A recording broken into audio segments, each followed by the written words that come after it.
Can you imagine this? This had to be a sister of piety. This had to be a sister of piety. Can you imagine you have a wife for 30 years and you never disagree with her?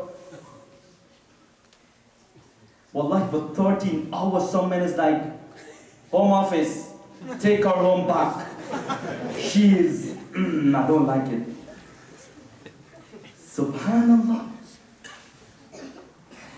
One brother, he spent 30,000 only to rent the hall. 2 Lamborghini, 2 X5, more than 70,000 quid. Marrying this sister, he took 25 years to find this nice, slim, sweet one. And he did not even live with her for a few months.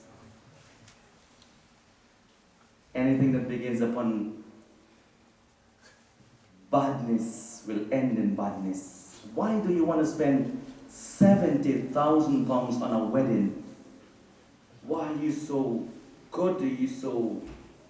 Are you so beautiful that the whole world needs to know? Look for the ones that is full of piety, wallah. Fadfir bidhat ad-deen. Marry the women who are full of righteousness. Young ones, wake up. Marry the sisters who memorize Qur'an. You don't want a sister who has a BA in internet and a BA in Google. She's gonna Google out the whole world for you, man. No, you don't want these type of sisters, wallah.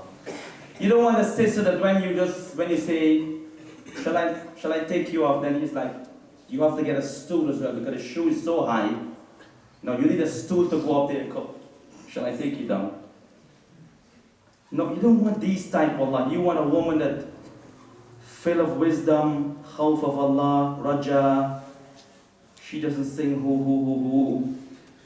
Even if she does, he train her as a maker Ahl al-Hadith. 30 years, he and his wife never got any problems. When she died, he took another sister whose name was Rayhana. She gave birth to Abdullah.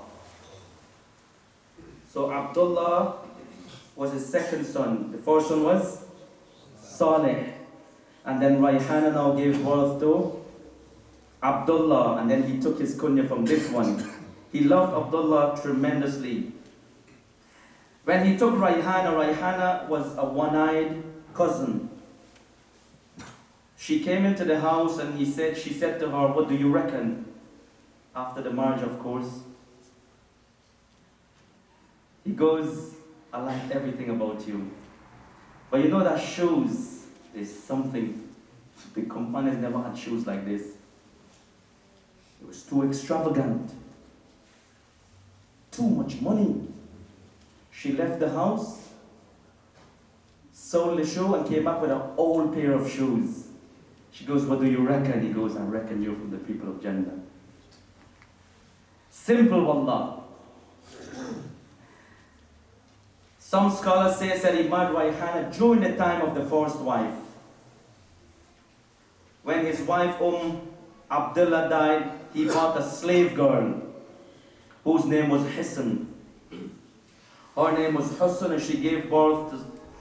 So his children were Saleh, and he loved them tremendously, and Abdullah, and from Hisn he had Zainab.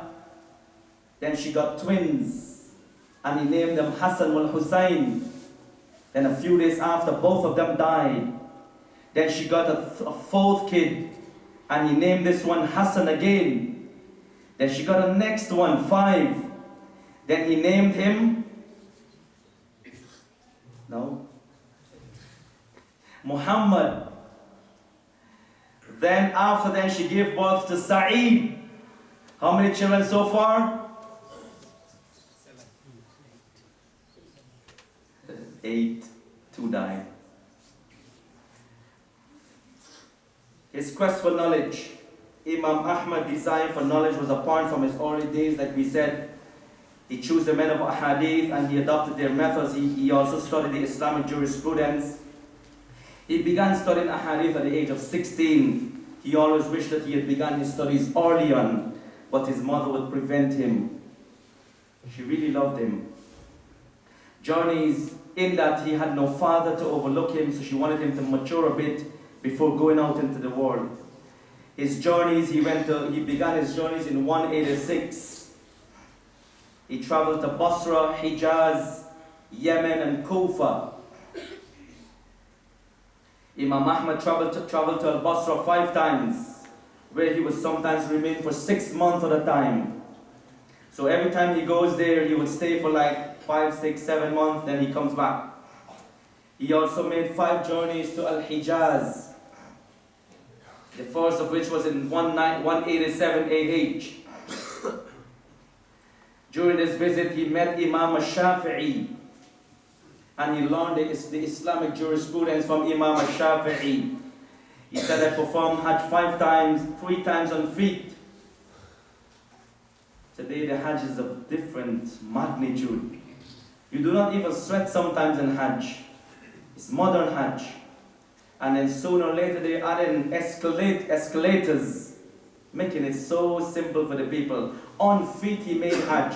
He said, I spent 30 dirhams. And on one of those Hajj he lost his way. And when you lost your way in Hajj time, it's a mission, wallahi, it's a mission.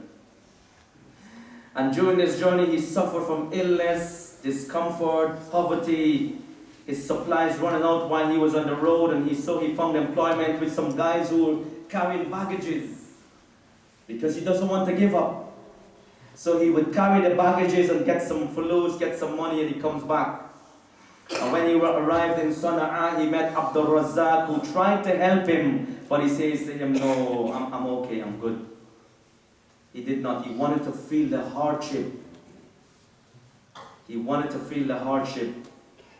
Every 25 students that goes to the Medina University, 24, if they don't find Nikes, they put on Dunlop and they leg it. Chip. Look at Imam Ahmad, he's saying, I'm okay, I don't need any money. He's carrying some baggage. And he wants to pursue this kalam of knowledge. When he returned to Mecca after visiting Abdul-Azeez, the signs of tiredness and suffering, you can just see he is so tired. You can see him so knackered, subhanAllah.